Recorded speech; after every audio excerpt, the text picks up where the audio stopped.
La antropogénesis, capítulo sexto del Manual de Antropología Filosófica de Jacinto Choza. El proceso de hominización. La morfología del Homo sapiens.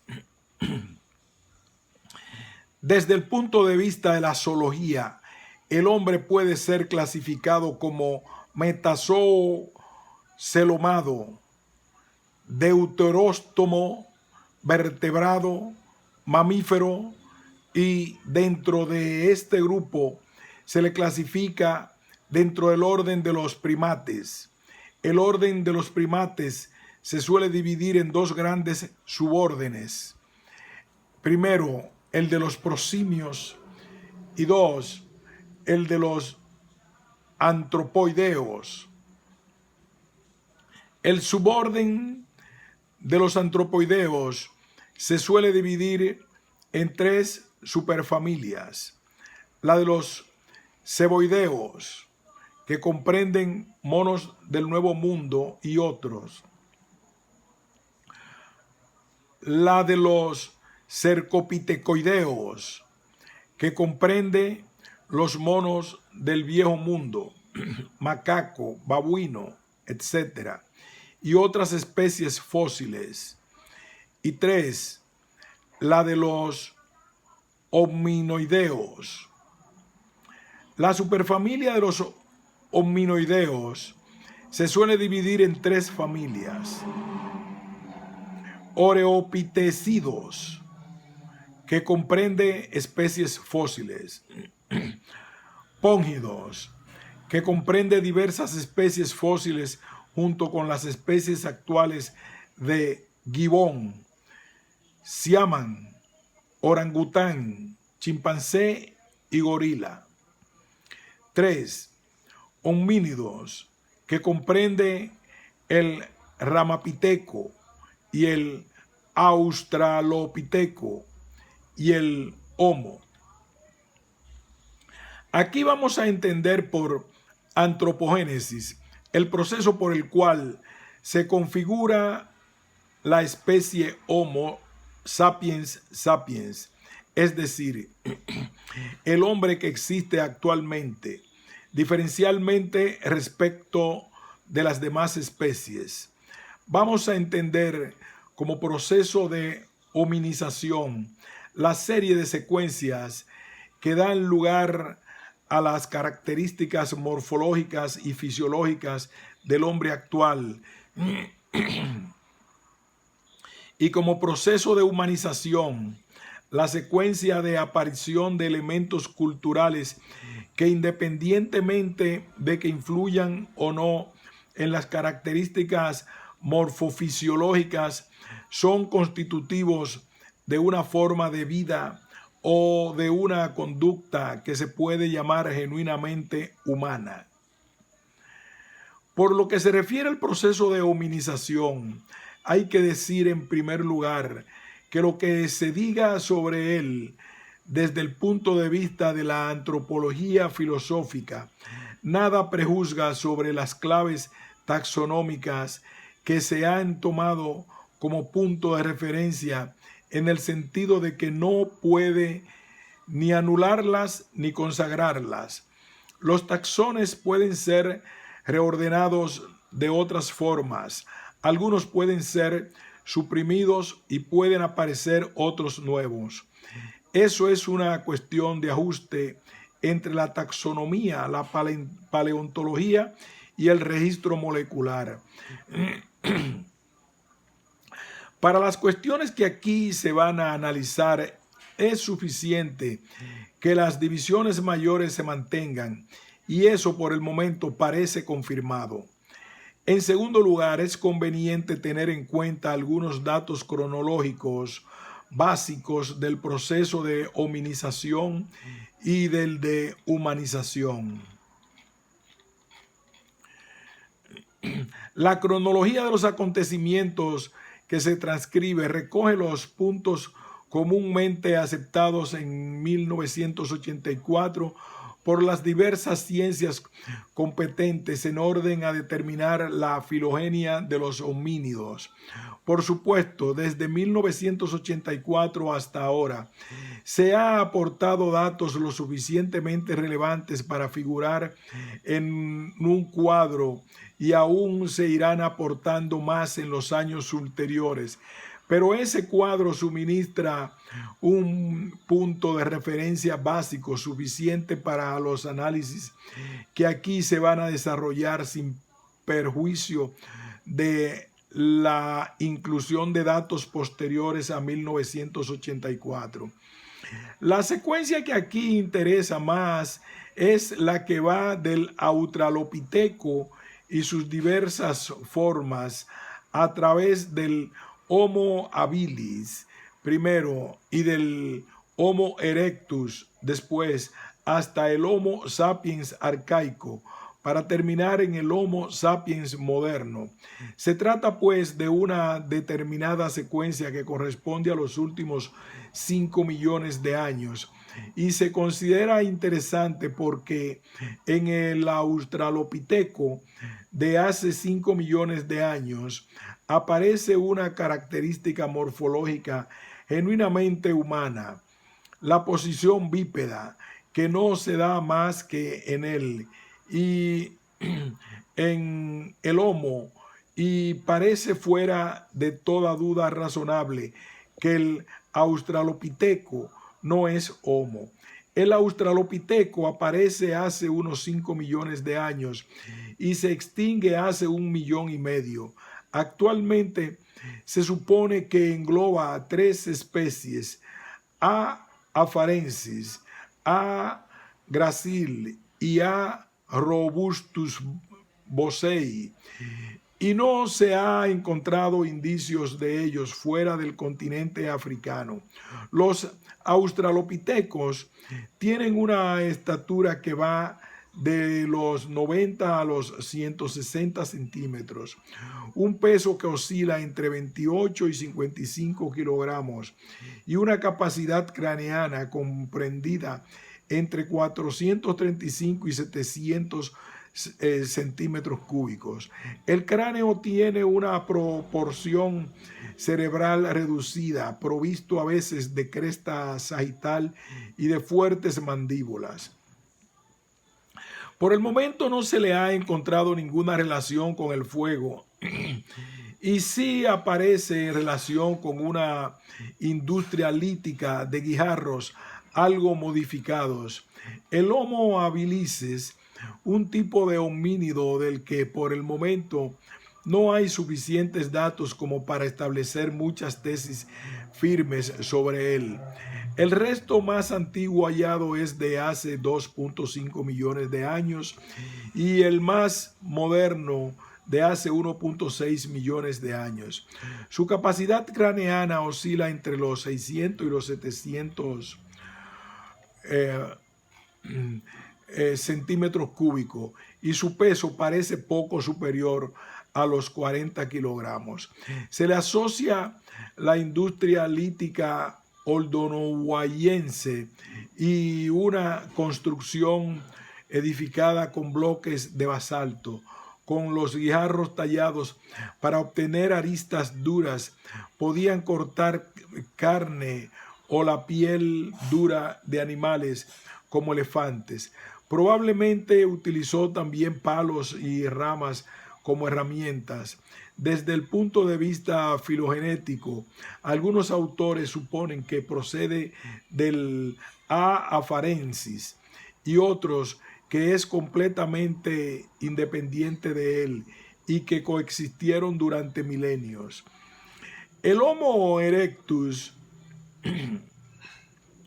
supone que aparece hace 1,6 millones de años en África, se extiende de Europa y Asia y se distingue hace 100.000 años. Durante su 1,5 millones de años de existencia experimenta cambios morfológicos y comportamentales de cierto relieve. Su estatura podía llegar a 1,80 centímetros. Su capacidad craneana podía oscilar entre 800 y 1100 centímetros cúbicos. Su dieta era fundamentalmente carnívora y algunos tipos de Homo erectus nutren también de animales marinos, pesca, mientras que otros parecen practicar un canibalismo ritual, comida ceremonial del cerebro de individuos de su misma especie. Su tecnología es relativamente amplia. Se le asocia la industria lítica achelense, hachas de mano. Utiliza el fuego para acorralar a sus piezas de caza y entre algunos de sus grupos más modernos se usa el fuego para preparar alimentos. Otros construyen chozas y habitan en grupos de hasta 12 personas. Quizás utilizaron algunos pigmentos para pintarse el cuerpo.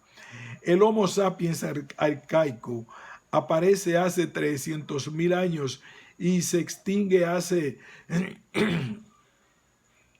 130.000 años. Se han descubierto restos fósiles en África, Europa y Australia. Su capacidad craneana oscila entre 1100 y 1300 cc. En una relación no suficientemente determinada con el sapiens arcaico, se encuentra el Homo sapiens neanderthalensis. El neandertal aparece hace unos 125.000 años y se extingue hace unos 40.000 años.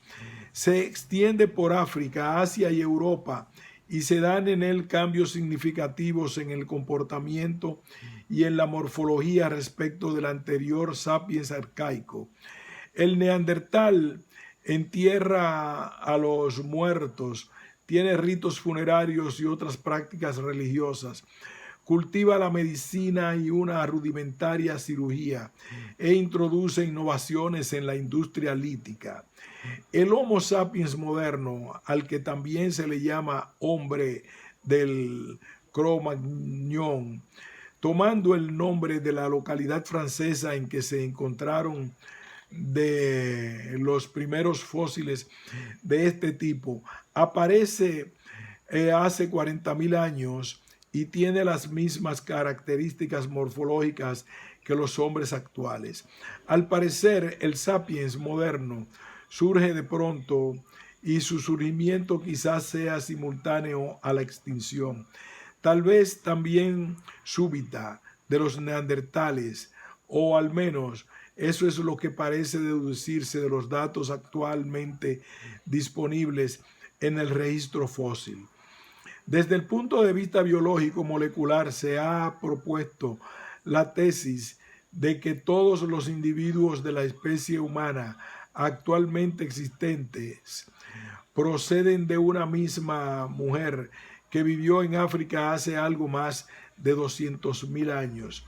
Este conjunto de datos es ya un marco de referencia suficiente para realizar una reflexión filosófica sobre la génesis del hombre, teniendo en cuenta que lo que en capítulos anteriores se ha dicho sobre la psique, la individualidad, la memoria, el logos, la razón y la conciencia.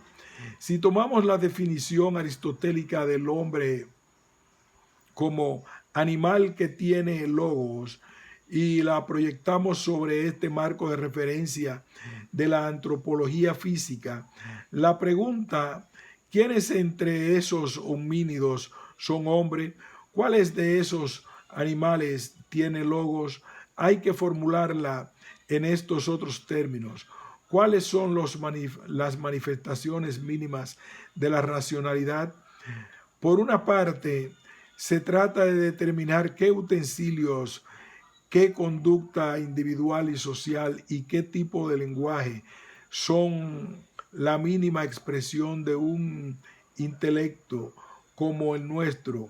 Es decir, si el hombre es el animal racional y la razón se despliega en tres dimensiones: razón técnica, razón práctica y razón teórica.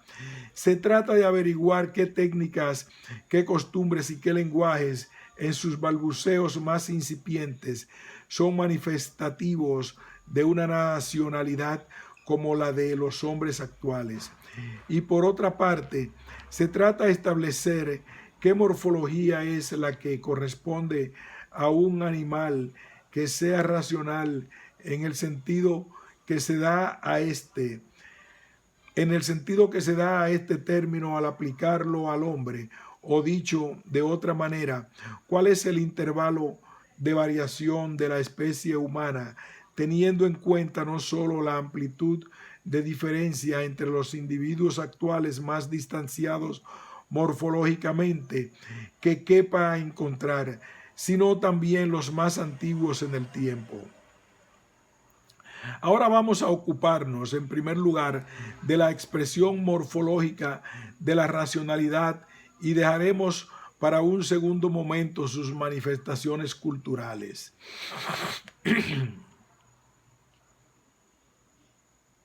Como se ha dicho en capítulos anteriores, al ascender en la escala zoológica nos encontramos con un incremento de la individualidad, de la memoria, de la interioridad, y a medida que ocurre eso es el comportamiento, y a la medida que ocurre eso, el comportamiento está cada vez más mediado por el aprendizaje.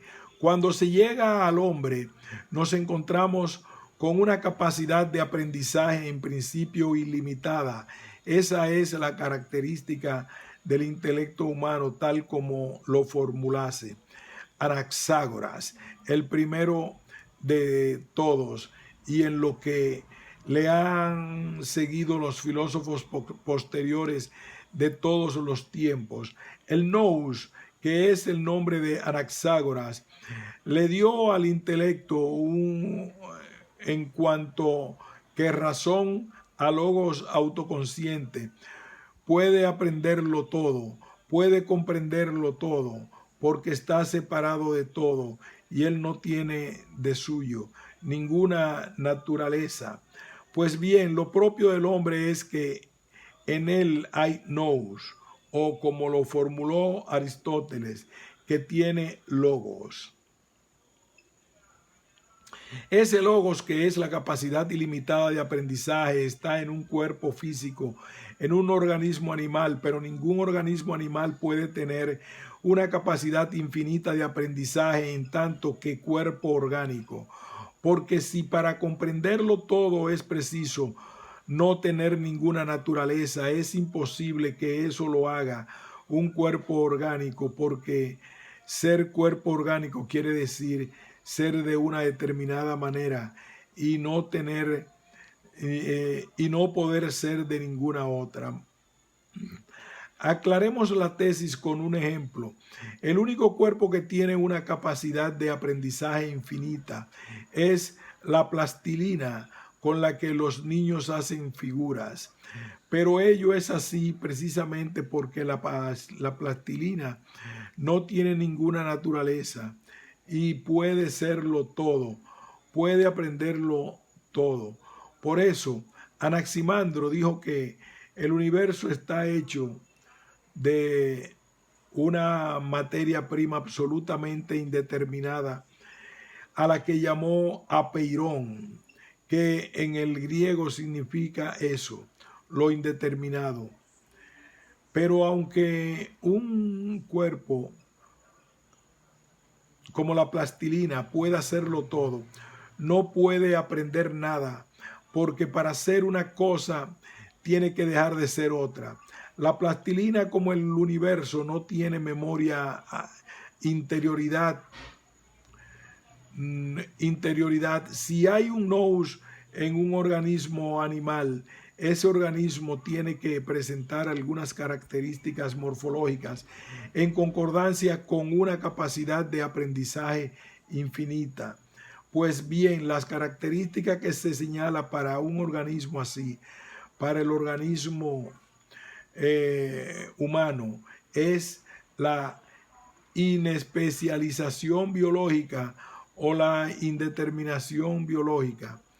La característica fundamental del organismo humano desde el punto de vista morfológico y fisiológico es precisamente su plasticidad, y a eso es a lo que se puede llamar racionalidad del cuerpo humano.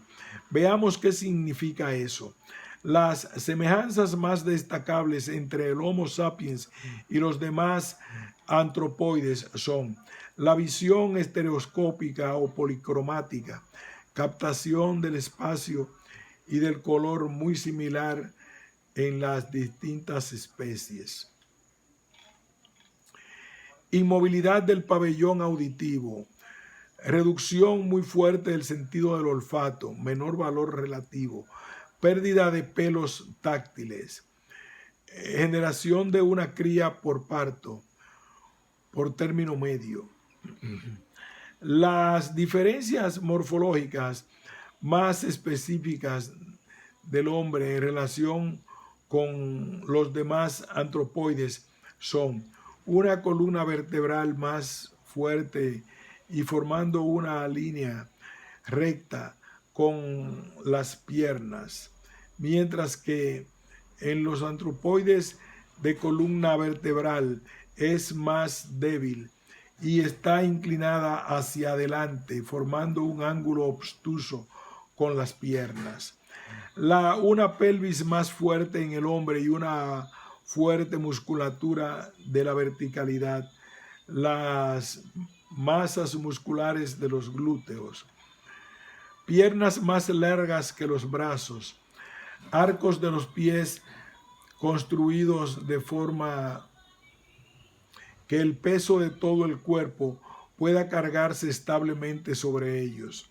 La columna vertebral encaja en el foramen magnum, formando con su superficie un ángulo de 90 grados aproximadamente. Los antropoides que no tienen estas características morfológicas y cuyos puntos de apoyo son, además de los pies, las manos, tienen una columna vertebral más débil e inclinada, una pelvis más fina y débil y brazos más largos que las piernas. La morfología humana ofrece una serie de posibilidades que no se encuentran en las antropoides. Si los brazos no tienen que cumplir ninguna función de punto de apoyo para el organismo, las manos quedan libres y pueden pasar a desempeñar buena parte de las funciones que antes corrían por cuenta de la boca, como recoger alimento, desgarrarlo, transportarlo, etc. La mandíbula queda reducida a órgano masticador de un alimento que puede ser previamente reducido y tratado con las manos. El hueso de la mandíbula puede ser mucho más fino y la musculatura del cráneo y de la cara también. La musculatura de la cara puede ser lo suficientemente fina y diferenciada como para permitir articular un lenguaje como el humano y para que aparezca un rostro como el humano. De un modo gráfico y drástico, se puede decir que el hombre habla porque tiene manos y, en último término, porque tiene pies. Por otra parte, si la mano no desempeña ningún papel arquitectónico, toda su actividad puede desplegarse en el ámbito funcional, y si no está especializada para ninguna función determinada y tiene, por otra parte, una movilidad indefinida y una precisión de movimientos muy alta, entonces puede convertirse en el instrumento de los instrumentos. La mano humana aparece así como el correlato somático del intelecto humano. Puede aprenderlo todo, puede manejarlo todo y tiene en el ámbito de su pragmático una apertura a la infinitud que se corresponde con la del intelecto. Desde este punto de vista, se puede comprender bien la tesis de Anaxágoras de que el hombre es el ser más inteligente porque tiene manos, y también se puede comprender así la correlación que Aristóteles hiciera de esa tesis formulándola de este modo: el hombre no es el ser más inteligente porque tiene manos, sino que tiene manos porque es el más inteligente. Desde un cierto punto de vista, la paleontología le ha dado la razón a Anaxágoras. Desde mediados del siglo XIX se sostuvo la hipótesis de que la liberación de las manos y el diálogo mano-cerebro es lo que había dado lugar a la aparición del hombre. Esta tesis ahora nos parece demasiado vaga y genérica porque no señalaba cómo pudo haber sucedido eso en concreto. A finales de los años 70, cuando se establecieron suficientemente algunas características morfológicas del australopiteco, se admitió que la estructura pie-mano humana había aparecido antes que el Homo.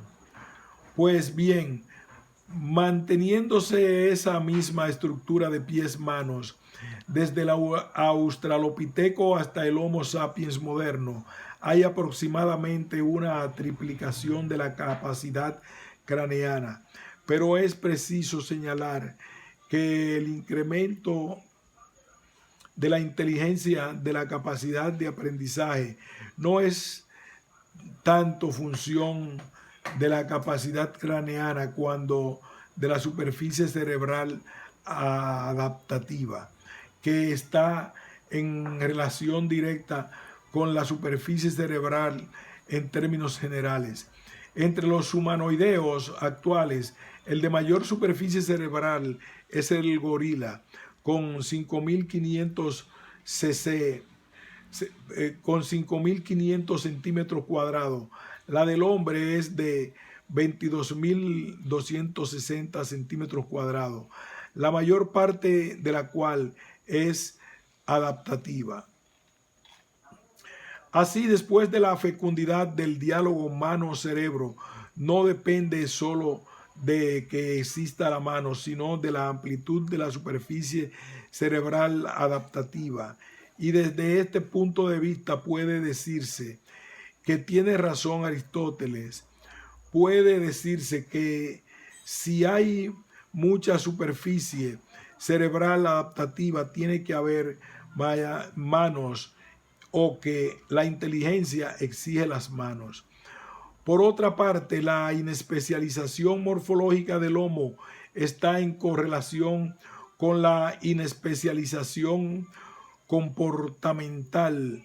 No hay una especialización del organismo humano para una oscilación de temperatura entre márgenes estrechos. Es uno de los vivientes que más variaciones extremas de temperatura soporta. La dentición y el aparato digestivo no están especializados para una dieta muy determinada. Es quizás el más omnívoro de los animales, y la inespecialización morfológica en lo que se refiere al ataque y a la defensa. No hay órganos específicos para el ataque, la defensa o la fuga. Se traduce también en una inespecialización comportamental en lo que a estas funciones se refiere. Teniendo en cuenta todos estos factores, A. Gehlen ha caracterizado el hombre desde el punto de vista biológico como un animal deficitario, o sea, como un animal cuya subsistencia sobre el planeta resulta absolutamente milagrosa. Y si se aplican los principios de la lucha por la vida, a no ser que se tratara de un animal inteligente, es decir, a no ser que tuviera una excepcional capacidad de aprendizaje. Ahora bien, el aprendizaje es un proceso fundamentalmente familiar o social y es desde este punto de vista desde el que corresponde ver ahora la inespecialización morfológica y fisiológica del Homo.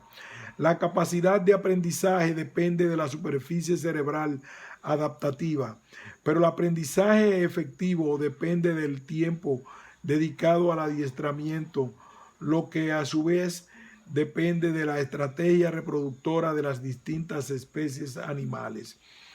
Si se considera, por ejemplo, el filium de los cordados en los niveles más bajos de la escala, la reproducción de la que depende la supervivencia de la especie tiene como clave estratégica la producción de un número muy elevado de embriones que, abandonados absolutamente de todo cuidado por parte de los progenitores, irán desapareciendo en su mayoría, de manera que solo unos pocos llegarán a individuos adultos capaces a su vez de reproducirse.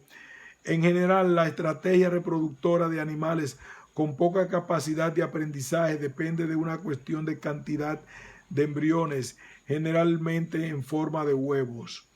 El incremento de la capacidad de aprendizaje está en correlación con el incremento del cerebro. En los cerebros, en los vertebrados, incremento del cerebro quiere decir desarrollo cerebral intrauterino, es decir, una gestación más larga, y aprendizaje efectivo significa una niñez más prolongada y más cuidados maternos, lo que a su vez es posible si el número de crías es muy reducido.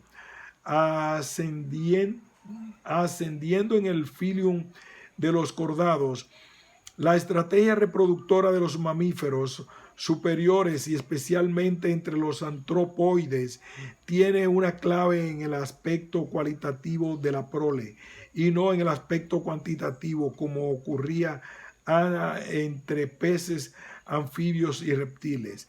Si la estrategia cualitativa se lleva excesivamente hacia un extremo, produciendo una cría cada 5 o 6 años, como ocurre en otros antropoides, la supervivencia de la especie peligra.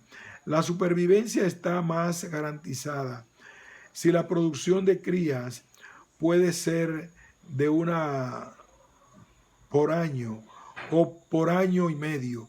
Esto requiere que el ciclo gestación-lactancia dure poco más de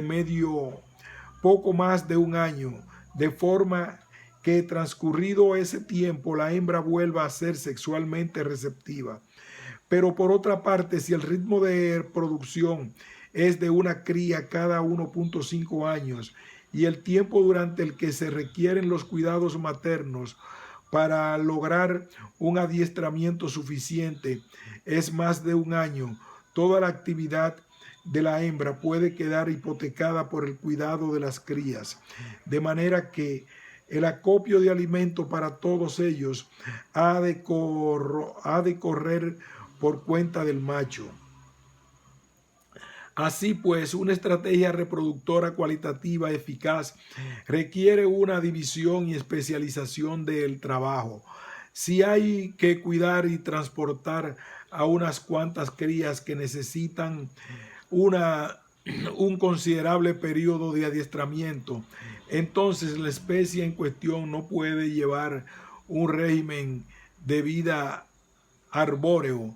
Lo más pertinente es salir a la sabana y acotar un espacio para el desarrollo de la vida familiar o del grupo de familias. Y esta es la diferencia más neta que cabe establecer entre los australopitecos y los demás homínidos, según C. O. Lovejoy. La posición bípeda es función de la estrategia reproductora de un tipo determinado de homínidos. Ahora bien, si la división del trabajo es muy alta, tiene que haber algún tipo de vinculación entre macho y hembra, por una parte, y entre progenitores y prole, por otra, para asegurar la manutención alimentaria del madre crías y la continuidad del adiestramiento de las crías.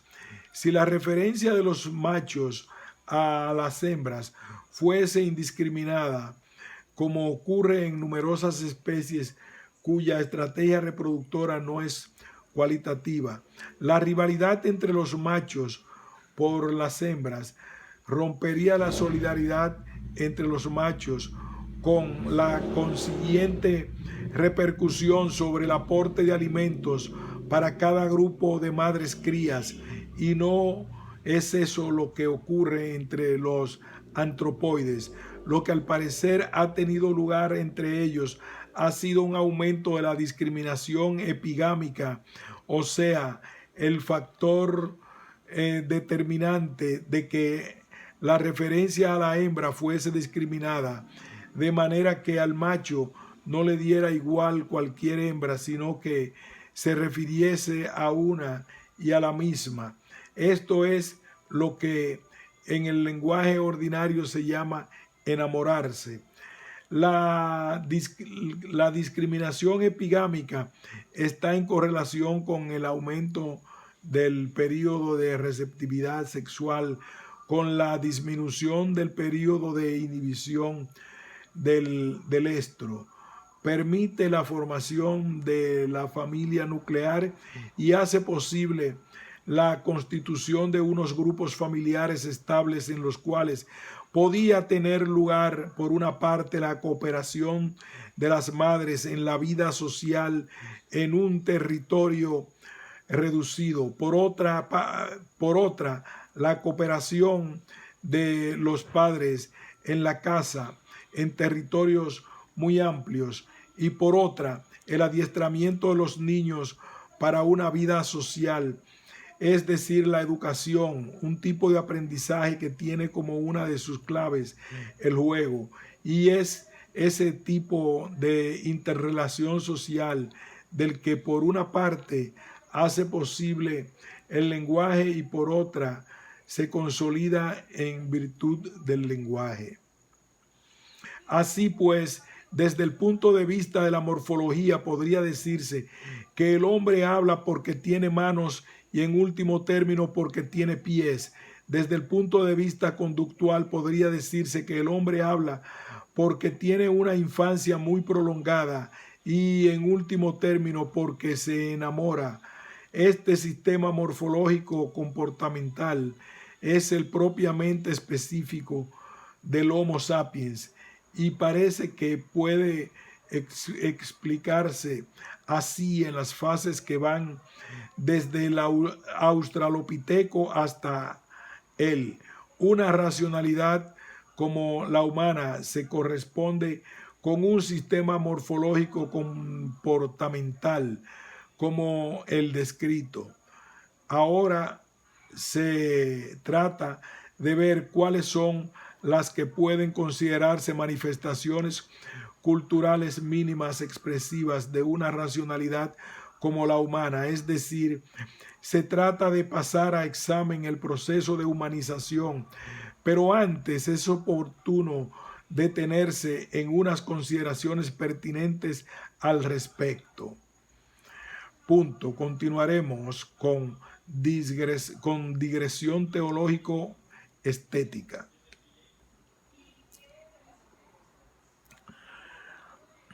Digresión teológico-estética. Hasta el momento, la cuestión de si existen en otros planes de otras galaxias seres inteligentes como los humanos que habitan la Tierra parecen indecible. No lo sabemos y tampoco sabemos si alguna vez podremos averiguarlo. Pero después de lo expuesto sobre la articulación entre un organismo animal y un intelecto como el humano, puede aventurarse la tesis de que si en otros planetas hay seres con una inteligencia como la del hombre, entonces probablemente tienen un cuerpo como el del hombre, es decir, tienen pies y manos como los hombres, se enamoran y procrean como los hombres, y se comunican y cooperan como los hombres. Y quizás no haya en la literatura de ciencia ficción al respecto muchos sistemas socioculturales de extraterrestres que no puedan asimilarse por analogía a alguno de los que la antropología sociocultural ha encontrado y descrito como propio de algún grupo de hombres de nuestro planeta. La cuestión del origen del hombre, además de pertenecer al ámbito de las ciencias y al de la filosofía, pertenece también al de las religiones y al del arte.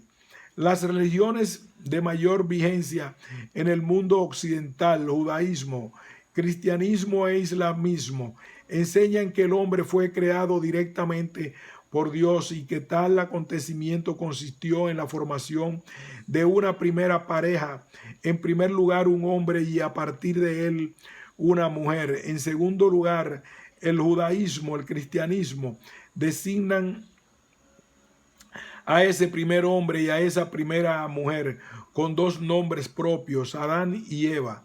El islamismo solo asigna nombre propio al varón y nunca a la mujer, a la que siempre denomina como la esposa de Adán. El arte occidental cristiano ha desarrollado toda una iconografía de Adán y Eva como canon de belleza, de manera que la creencia en Adán y Eva como seres salidos de las manos de Dios, esplendorosamente bellos, ha estado durante siglos muy extendida por Occidente y probablemente sigue estándolo de algún modo. Como resulta obvio, dicha creencia contrasta de un modo muy frontal con las tesis de las ciencias biológicas sobre el origen del hombre, y como la religión no es algo menos importante para el hombre que la ciencia, es preciso examinar esa antítesis. Un modo de resolverla es suponer que la primera pareja humana es la primera pareja del Homo habilis, la del Homo erectus, la del Homo sapiens arcaico o la del Homo sapiens moderno, y que la belleza esplendorosa del primer par de humanos es simplemente una fantasía de los pintores renacentistas. Pero este modo de considerar el problema en cuanto se supone una descalificación del arte como forma de conocimiento y modo de expresión de la verdad de lo real resulta un tanto reduccionista, porque tampoco el arte es menos importante para los hombres que la ciencia y la religión. En la historia del pensamiento pueden encontrarse suficientes casos de colisión entre religión y ciencia, de los cuales los perjuicios para ambas han sido no pocos elevados. Y lo que es todavía peor, esas colisiones han supuesto también perjuicios elevados para los sujetos individuales, ya fueran científicos o creyentes, o ambas cosas a la vez. Y si se considera que cada uno de ellos tiene un cierto valor absoluto, entonces el esfuerzo por evitar dichas colisiones resulta tan estimable como el que efectúan los negociadores para evitar una guerra. Este objetivo, digamos, diplomático, es muy común entre los empiristas y racionalistas de los siglos XVII y XVIII y alcanza una formulación paradigmática en Kant. Sin entrar en el examen de esa epopeya de la filosofía, puede aceptarse en líneas generales una de sus conclusiones más razonables. Las formulaciones científicas no pueden ni impedir ni imperar las creencias, y a la inversa, las creencias religiosas no pueden imperar ni impedir las formulaciones científicas, porque ciencia y religión son heterogéneas hasta el punto de que resulta imposible reducir una a la otra o deducir una de otra.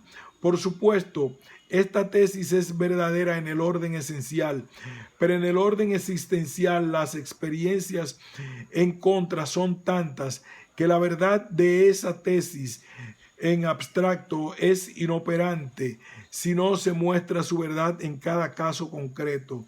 Y ahora de lo que se trata es de considerar esa tesis en relación con el problema del origen del hombre. Pero como ya se ha dicho, no se trata de la articulación congruente de ciencia y religión solamente, sino entre ciencia, arte y religión, lo que cabalmente es cometido específico de la filosofía. Pues bien, puede suponerse que Dios utilizó para la fabricación de la primera pareja humana el tipo de plastilina que se quisiera, pero en cualquier caso, el resultado fue un animal con las características morfológicas y comportamentales que se han señalado en el apartado anterior.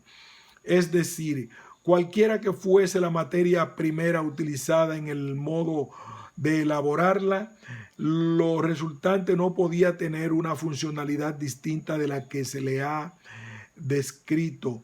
Si esos vivientes habían de vivir en medios ecológicos como los que conocemos. Así pues, la materia prima utilizada y el tratamiento a que fue sometida por parte de Dios es asunto que compete a la hermenéutica de los libros sagrados de las correspondientes religiones, pero la funcionalidad del viviente resultante no puede ser en ningún caso distinta de la que las diversas ciencias señalan.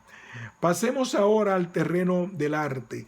No hay ninguna prueba paleontológica de que la funcionalidad de los organismos de la primera pareja humana se corresponda con una belleza formal como la que le han atribuido los artistas. Más aún, todos los datos paleontológicos parecen estar en contra de esa correspondencia.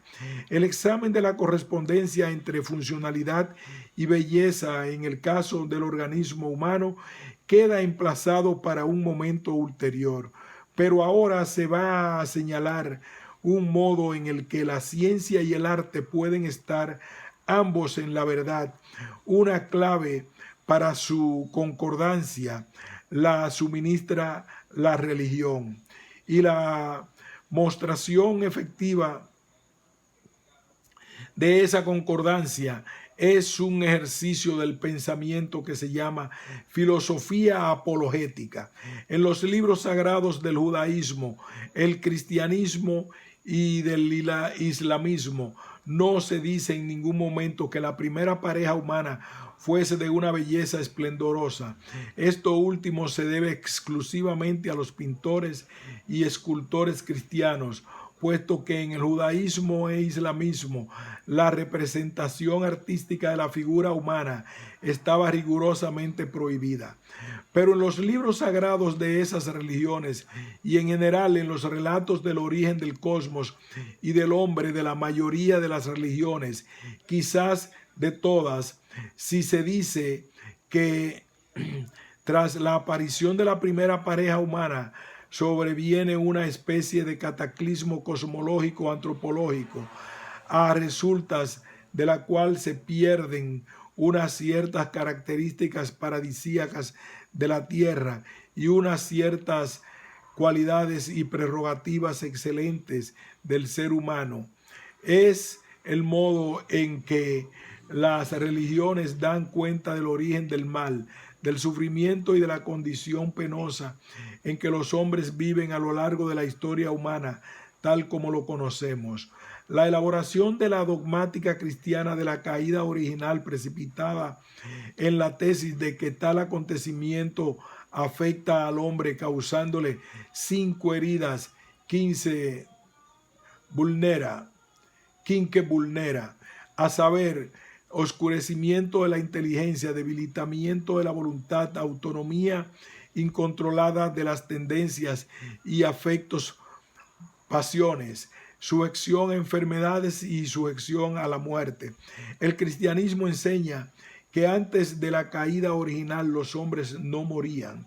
Pues bien, repárense ahora en lo que esas 5 heridas pueden significar respecto del sistema nervioso, del sistema endocrino, del sistema inmunológico y todavía más radicalmente respecto de la dotación genética de la especie humana.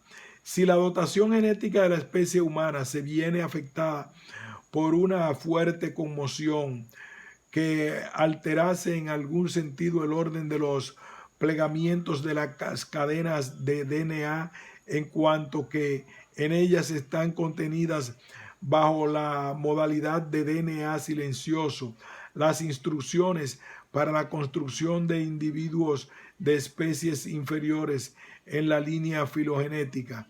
El cataclismo en cuestión podría dar lugar a una aparición de individuos de una especie X.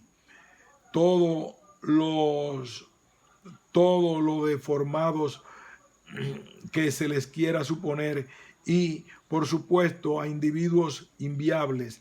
Esto puede considerarse como una cuestión que pertenece al ámbito teológico, pero desde luego pertenece de pleno derecho al ámbito de la teratología.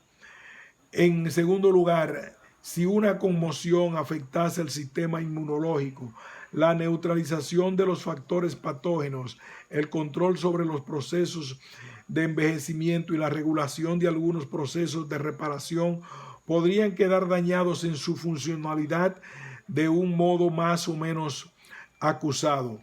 Esto puede considerarse un tema teológico, pero por supuesto también es un tema de la genética.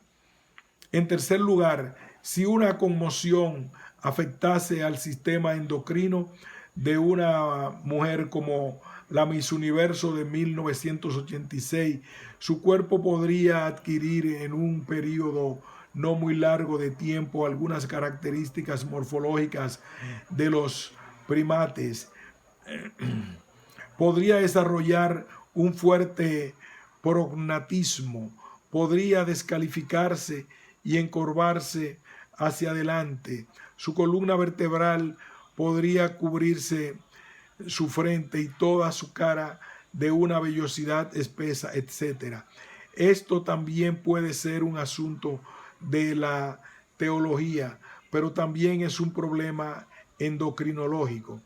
Por último, si una conmoción de cierta intensidad afectase al sistema nervioso, el sujeto que la padeciese podría quedar privado de la memoria, del habla, de determinadas capacidades motoras, podría quedar convertido en un sujeto abúlico o extremadamente colérico, etc. También esto puede ser tema de la teología, pero lo igualmente de la neurología, de la psicopatología y en general de toda la medicina. Si se admite la hipótesis del cataclismo cosmológico antropológico, bien como recurso metodológico, bien porque se profese una determinada fe religiosa o por los motivos que sean, puede pensarse que la primera pareja humana poseía una belleza tan esplendorosa como los artistas la han concebido, pero que esa belleza se arruina en ellos mismos de tal manera que resulta imposible encontrar ningún vestigio de ella en sus restos arruinados, que son justamente los únicos que la paleontología encuentra, pues carece por completo de sentido la búsqueda del esqueleto de Julio César niño, por ejemplo. Desde este punto de vista puede advertirse que las proposiciones científicas sobre el origen del hombre ni impiden ni imperan la creencia en la creación del hombre directamente por parte de Dios, y por otra parte puede advertirse también que la creencia religiosa en la creación del hombre directamente por parte de Dios, tampoco impide ni impera la aceptación de las proposiciones científicas sobre el origen del hombre. Por supuesto, la colisión entre ciencia y religión resulta más compleja y más difícil de resolver en otros casos, y aunque siempre permanezca como una verdad filosófica de que ciencia y religión son saberes heterogéneos y por tanto irreductibles el uno al otro e indeducibles el uno del otro, el sueño de Kant de evitar las colisiones de una vez por todas quedará siempre como un sueño inviable, porque es imposible resolver de una vez por todas y en un plano general lo que de cualquier forma que se mire son los conflictos existenciales de las conciencias de los individuos singulares. Si se admite el cataclismo cosmológico antropológico y se supone que a consecuencia de él el hombre se retrotrae a una situación de animalidad pura en la que el espíritu queda